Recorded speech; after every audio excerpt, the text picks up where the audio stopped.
Morning, Eddie. Morning, Mark. Another January transfer window out of the way, another deadline day finished. How was deadline day for you? I think I spoke to you for most of it, so you should know.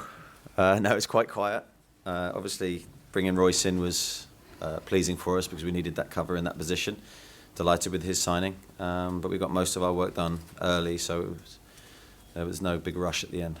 Was that quite a conscious decision on your behalf to get your players in early, get them settled, so that by the end of the window, you'd almost have those players sort of into the team and gelling with the players you already had here? Well, I think it was out of necessity and need really for us. We wanted to act early because we'd had several injuries, as everyone knows, and we wanted more options, especially in the striking position. So we had some big games in January and we didn't want to wait too long. The fact that you got your players in early, would they suggest that they were your targets, they were the top of your list?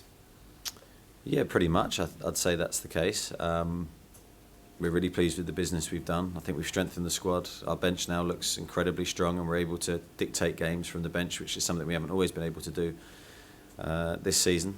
And I just think there's a real good feeling around the group now because it's very strong. In terms of where we sit now, over half the season finished, January out the way, you've got your 25-man squad. Is it at this point perhaps that you start looking at the table and setting yourself points targets? Everyone talks about the magic 40-point mark to stay up. Is that something that you're conscious of? I think it's something you're conscious of, but we haven't